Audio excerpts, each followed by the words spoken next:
And we have a couple additions. We have a set of keys here at the radio station that were found in Oceanside on Wednesday. It's a Subaru key pharmacy rewards card. We have actually called the pharmacy and tried to get a hold of the owner of the keys that way, but no luck yet. So if you lost a Subaru key with another key on the ring in Oceanside, let us know here at the radio station. Okay, and we have for sale a 13-foot canoe in good shape for $200 and a 2004 Acura RSX in excellent condition, $4,200 cash.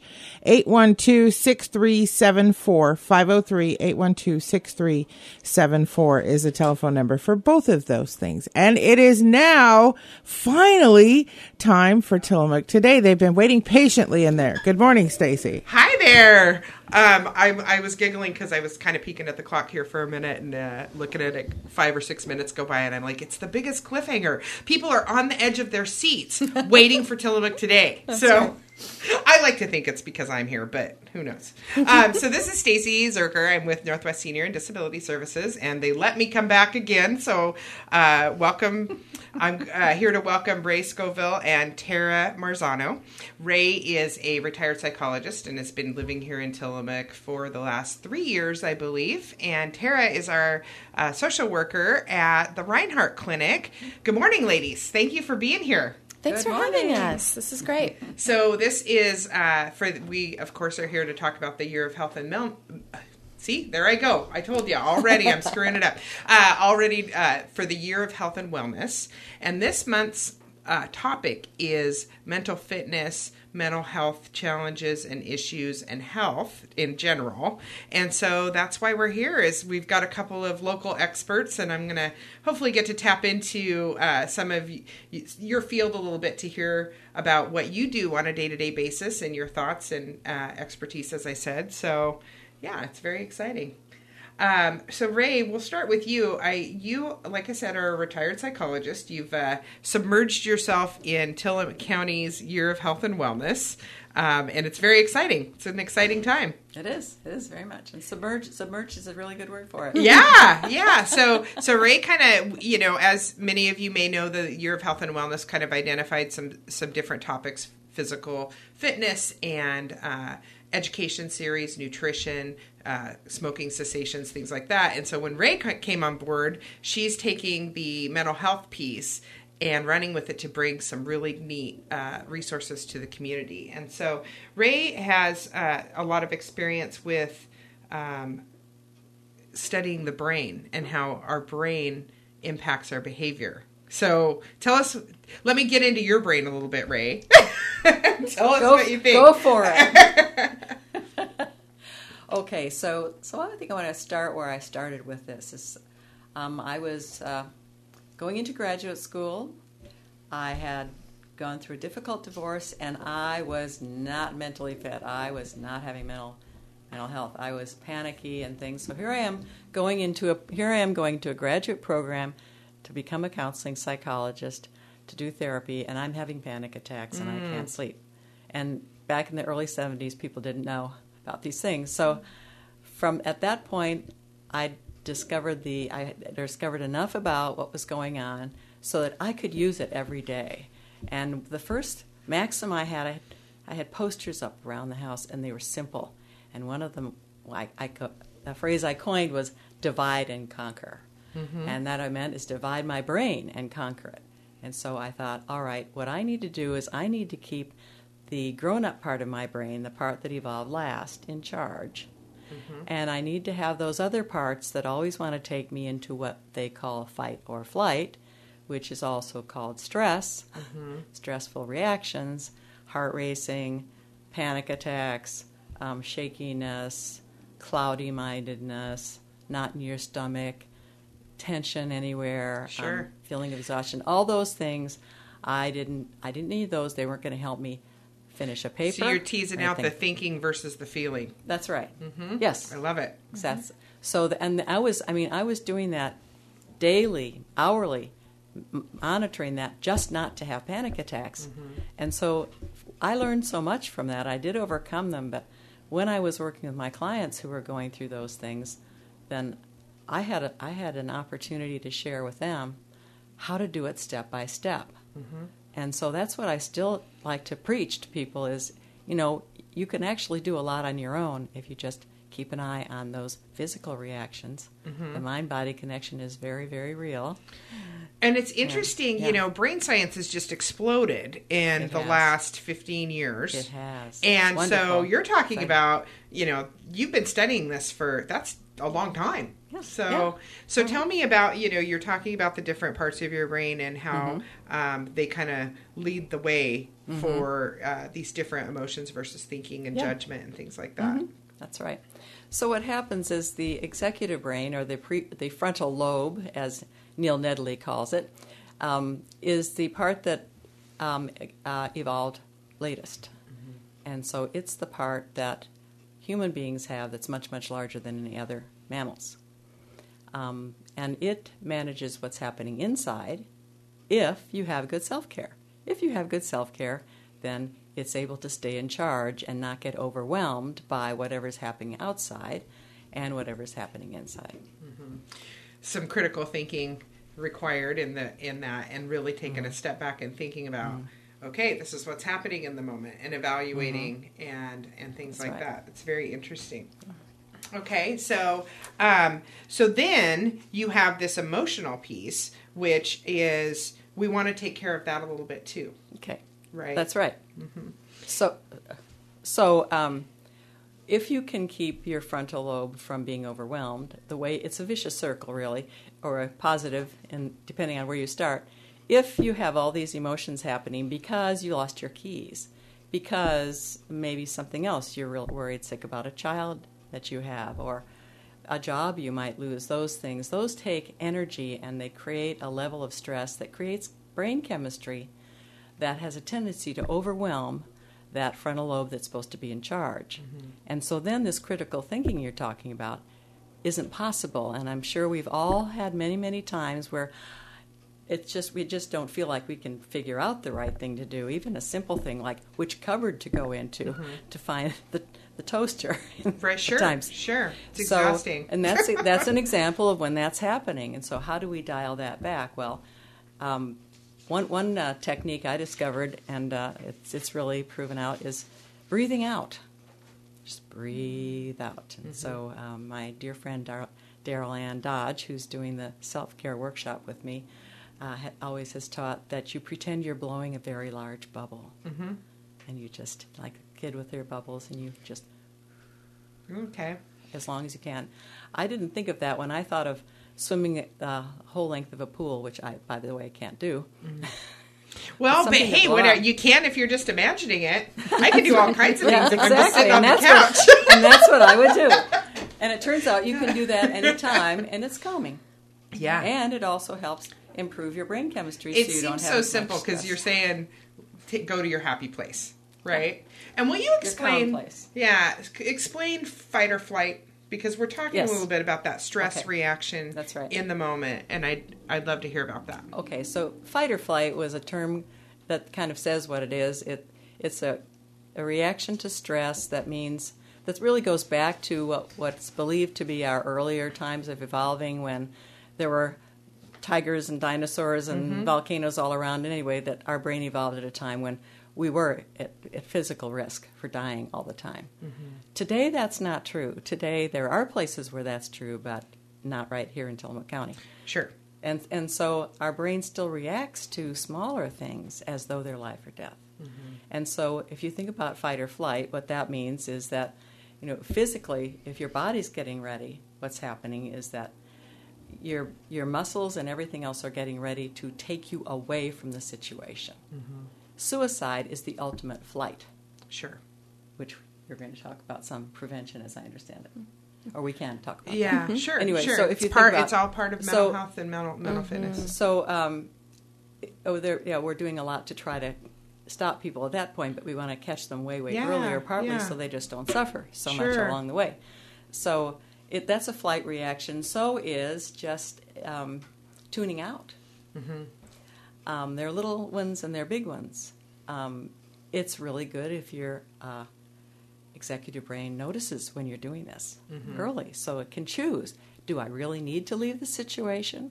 if I'm having a discussion with somebody and it's alarming, do I really need to just tell them I can't do it anymore, or get angry, or terminate it? Or can I hang in there? Yeah, you tap into something really important that I don't think at times I personally or people in general don't think about, which is you, when you say executive brain, you're talking about that frontal lobe, judgment, critical thinking part of your brain. And so you might feel really stressed and overwhelmed, which is the emotional part kind of taking over when, if I'm, and correct me, but really you can take that moment, do those deep breathing exercises, and just remember that this is just my primitive self, bubbling up and creating chaos for myself, basically, right? Yes. Yeah. And so a simple and effective self-talk about that is just say, this is not about life or death. I don't need all these body reactions to take me out of here. And keeping yourself in check. And the other side is the fight part. So that would be, instead of leaving the situation if you're mad or you're upset or anxious or whatever your reaction is, don't have to define it really, you're going to yell. You're going to slam something on the table. You're going to pick up a fist, because that tension in your muscles is preparation for fight. Well, you never know when you're going to come across a saber-toothed tiger, right? Exactly. We got to worry about that. I love that. Yes, that's right. I mean, everywhere. They're everywhere. You always bring it home, Stacie. I love it. She gets cuts down. Absolutely. And I used to say at times, years into my counseling experience, I would have times where I would just be anxious for some reason, because I'm wired like that, and that's something I'll be talking about next week anyway, in the newspaper. Anyway, so I would just look around and say, I don't see a tiger. Yeah. Well, there you go. And it would be just calming myself down. So little phrases like that help you grab hold when you're about to whip out a Post-it notepad and a pen and just start doing some friendly reminders. Put them inside your kitchen cupboards or something. Yes. Well, thank you, Ray and Terra. And I'm going to take a little break here for a moment. Rosenberg's. Where can you go to find anything else you need for home improvement? I'll tell you where, Rosenberg's. For over 50 years, Rosenberg's has been your local connection for anything you need to build and finish your house to perfection. Carpets, cabinets, paint, electrical, plumbing, nuts and bolts, fencing, windows, doors, and so much more. All those items in one place, but that is only part of the story. What really makes Rosenberg's your stop for home improvement is their people. Their knowledgeable, friendly staff is there to help you through any project. Any question from what paint you should use to how to install a new shower valve, you can get the help you need and do it right the first time. Stop by Rosenberg's today to rediscover what you have known all along. It's better to shop local and work with great people who you can see every day. Build it, plumb it, wire it, paint it. Rosenberg's Builder Supply in Tillamook. That goes through my head now. Build it, plumb it, wire it, paint it. Rosenberg's, like every time I drive by there. And then I smile a little bit because they're always so great in there. They are.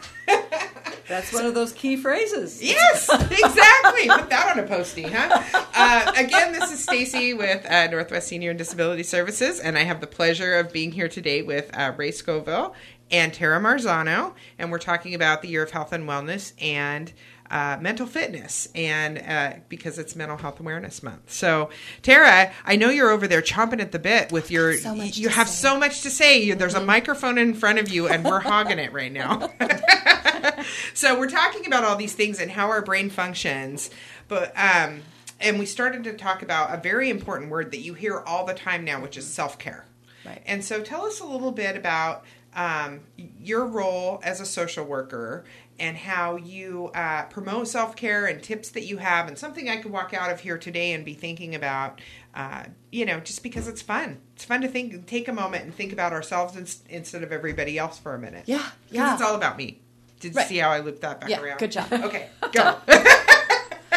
So, self-care is something that I have been really passionate about, similar sort of to some of what Ray explained. Part of it is because of my own experience of self-neglect. I have been a social worker for a number of years, and the tendency for lots of us in this sort of helping field is that it's really easy for us to put our energy towards the care of others, and sometimes we can do so to our own detriment, and the only way we notice is because we get sick a lot or we are not sleeping. And so for me, that was part of my experience. And so I started to really look into self-care as a practice for myself. And in doing so, the benefits of it were so easy to want that I just wanted to bring them to clients I worked with, people, friends, anybody I could kind of get a little bit of time with. So self-care. Because you're a social worker. That's what you do. Yeah, you take care of everybody around you. All of yes. us. Which is always, I think, for anybody in the caregiving position, whether it be just but a person who's caring for a loved one, a parent who's parenting young children, teenagers, anyone who's in a relationship with another human being is generally in the caregiver role, at least at some point. Yeah. It's how we nurture our relationships and sustain our relationships is by giving care. Yeah. And that's true for ourselves, too. It's really easy and comfortable for us to think of it when it comes to other people. And I think as we give, we need to ensure that we're giving to ourselves. So I think of self-care as both an act. It is not something necessarily that is just present and natural. It takes a little bit of discipline, just as it does in our relationships with others. It takes practice and discipline in our relationship with ourselves. So I really do like to think of self-care as a practice. It's not something we always get right forever. It's not something we do one time and then we can just say, oh, great, I did it. Check that off the list. Right. Because we're driven by our list of to-dos, right? Yes, so we don't have time for things like this. Yeah, so, okay. Absolutely. So it is a practice. It's something that we will come back to over and over and over. And sometimes the reminder to come back to it is that we're kind of getting out of balance. So I think some really practical self-care tips. One you sort of mentioned earlier is the use of sticky notes in our houses. I years ago moved out of a house and I realized that I had left a lot of sticky notes behind. Yeah. I was like, oh, my landlord is going to be laughing at me. The Post-it note industry is doing a fist pump right now. Yeah, by the way. Right. There were two of us in the house, and she was a social worker also, and so I'm sure we had lots of affirmations around Yeah, I love it. There are ways, like even in the morning, right when you wake up, if you put a little simple phrase, there's several you can find, anything that speaks to you, that is something comforting, that today is an opportunity for rebirth or an opportunity to practice self-forgiveness. These little sort of self-compassionate reminders. Sure. You see it first thing in the morning, in the bathroom, on the bathroom mirror, or right before you leave at your front door, right where you keep your keys, just that tiny reminder. Maybe a little sticky note like a star on your rearview mirror can just serve as a reminder to yourself when you're driving to notice your breath. Sure. So these tiny little reminders that we can build into our regular lives from my perspective, I think breathing is one of the greatest acts of self-care. Some sort of study that we only use like 40% of our lung capacity in our breathing. Really? There's this crazy amount of breath that we could be bringing into our bodies and fueling ourselves that we don't generally use. Well, the thing that I think of, too, is, exercise is another thing you're probably going to talk about in regards to stress relief and things like that. So if we're only using 40% of our lung capacity, there's another great opportunity to be thinking about the breathing and thinking about self-care and thinking about that time that's just about us, right? Oh, absolutely. And the more time we invest in ourselves, the more we are better able to care for others. Sure.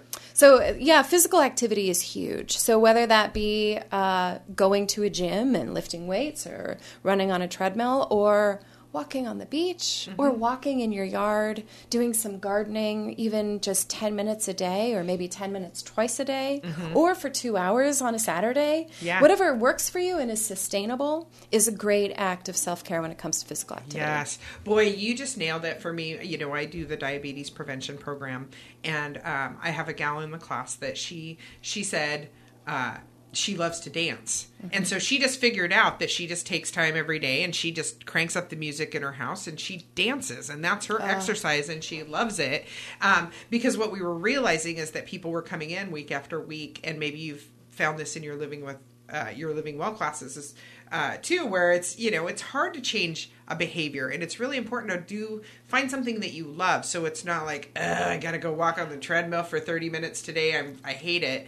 But instead, I'm going to hop on my stationary bike while I watch Jeopardy because I actually like that, and it passes the time quickly, and it's something sustainable. So yes, and I think one of the keys with that is with any behavior change is that we give it time to. So often, especially when we're doing something that feels outside of our comfort zone. Mm-hmm. If we do it once and we don't have an immediately positive experience, we might not want to do it again. Sure. But we know, being an adult sometimes means the discipline of practice, that we need to give it a few more tries. Yeah. Practice something for a solid month or a solid 2 weeks, and then assess how well it fits into your body or into your life and into your kind of definition of pleasure. I think we don't emphasize pleasure and joy as often as we could, and doing something that feels good for our bodies and good for our minds is really key to making sustained changes. Mm-hmm. So we've got our Post-it notes up. Mm-hmm. We don't have road rage anymore because we've got the Post-it note on our rearview mirror. We're exercising, doing the deep breathing. What are some other things? I think any sort of daily practice of self-care can include some basics that can be really challenging for people who are dealing with some mental health issues, depression, anxiety, any of the sort of more significant illnesses, schizophrenia, schizoaffective. The activities of daily living, including just bathing, showering,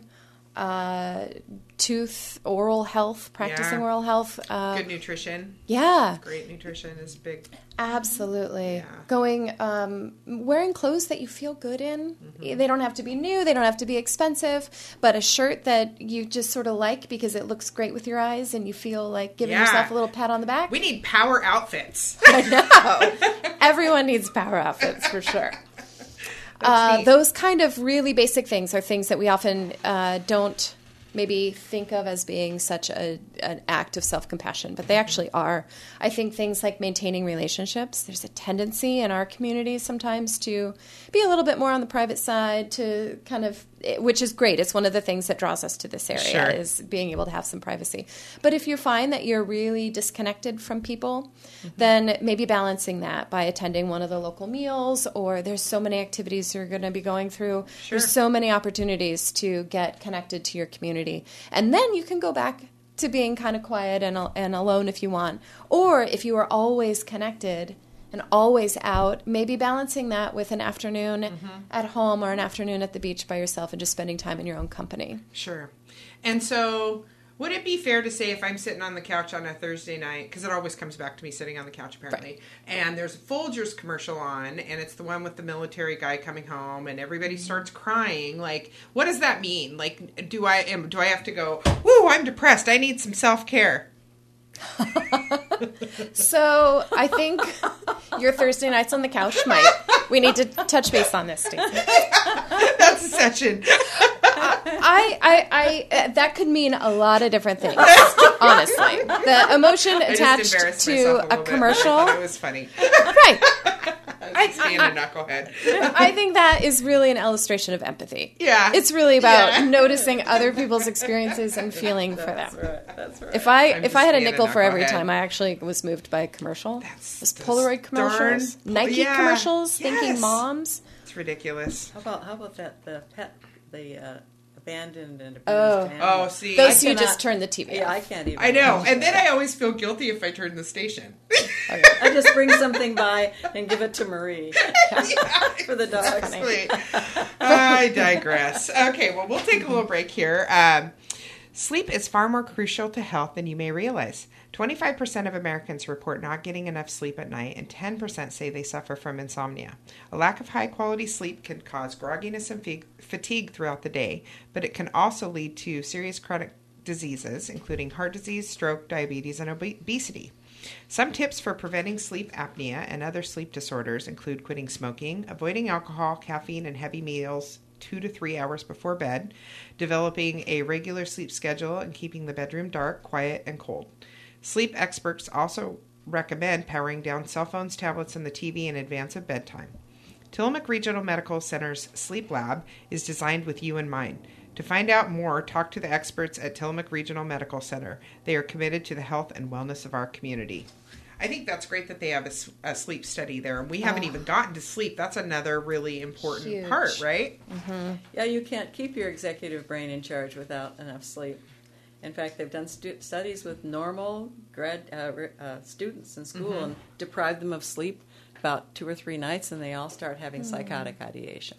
Really? So normal people, heavily sleep deprived, can be very abnormal in a few times. So you can imagine those of us who are already stressed and struggling without sleep, we really, really can't do it. So it's no reason we should expect ourselves to do it under those circumstances. And I was just speaking with someone that she was talking about rest, and that there was a time in her life after she'd had some trauma in her life that she just would go to bed even if she wasn't sleeping. It was important to go, and if she even was reading or whatever, to let your body rest, because you can get out of sync a little bit when you go through a trauma. That's right. Is that right? That's right. Yes, totally. And one of the best ways to ground oneself after trauma is to practice some structure, to really have a little bit more discipline, to really try to get up at the same time every morning, regardless of whether it's a weekend or if you have anything to do. Go to bed at the same time every night, regardless of what's on TV or what you want to do, your energy level. Really trying to practice some discipline and structure can help downregulate for people who've survived a recent trauma. Because we have that fight or flight, and sometimes that behavior and that knee-jerk emotion can be a reaction because we're conditioned throughout our lives, right? That's right.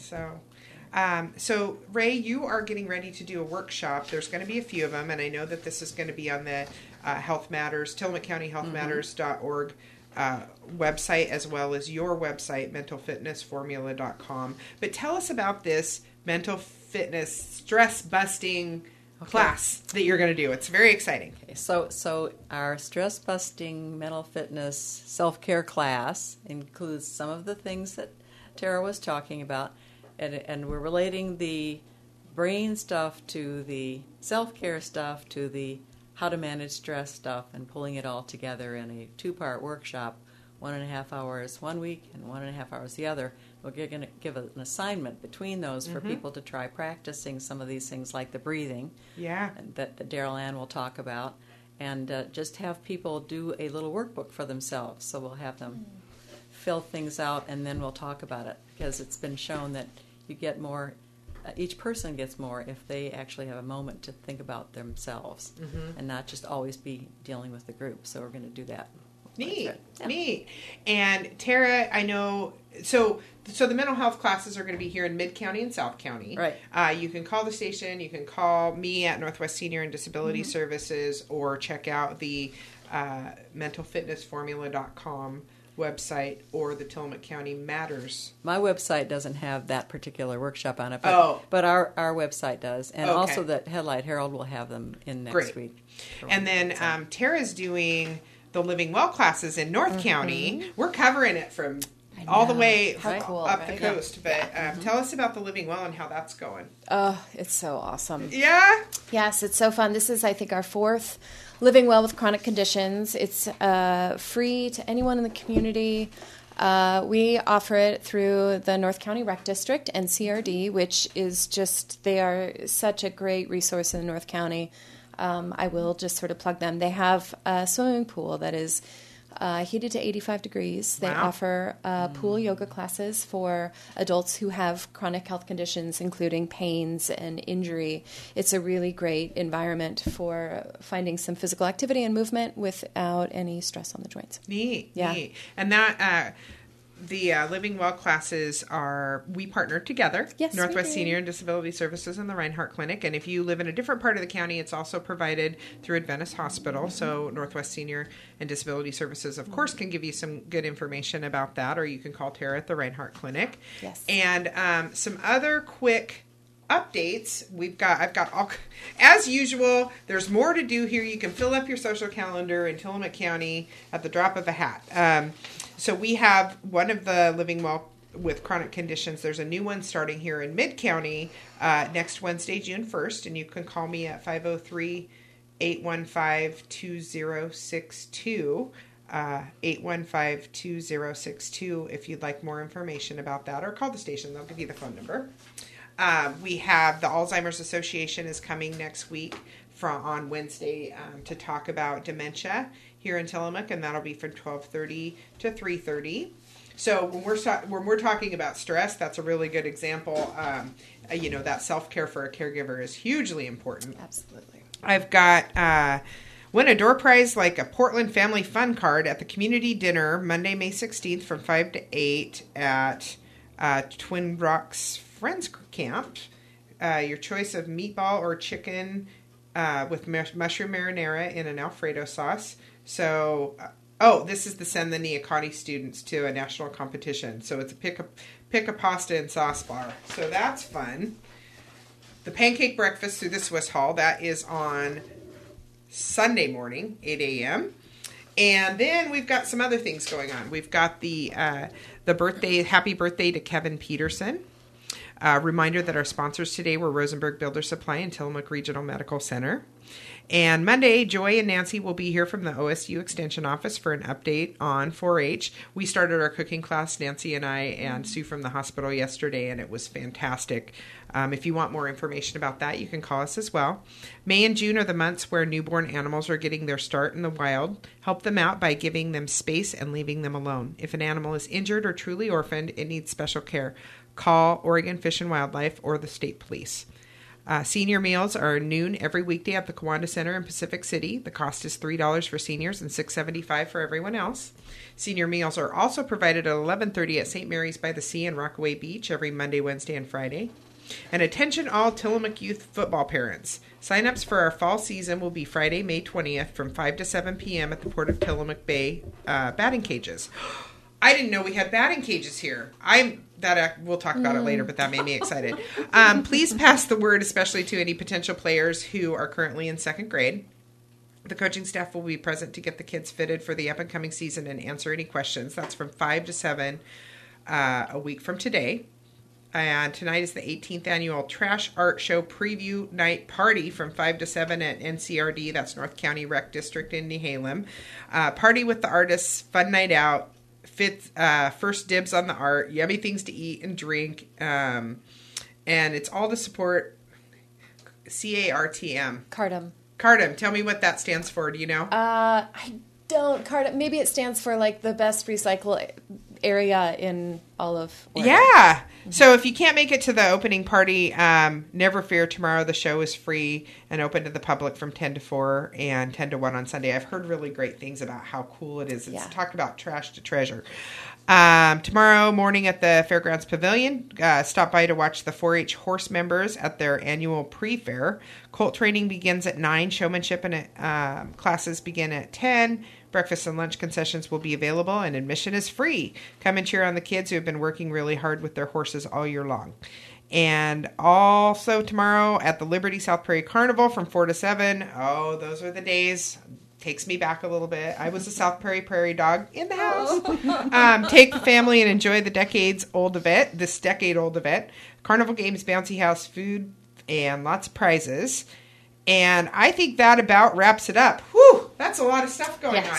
Totally. Thank you, Ray and Terra, so much for being here today. Welcome. You provided some really great information and about the Year of Health and Wellness and Mental Health Month. And if any listeners want any more information, please feel free to call the station to get phone numbers. You can call me, Stacie, at Northwest Senior and Disability Services for more information about any of the programs we discussed today.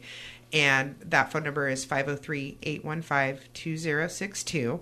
And have a wonderful, wonderful weekend to all, and be well. Thanks.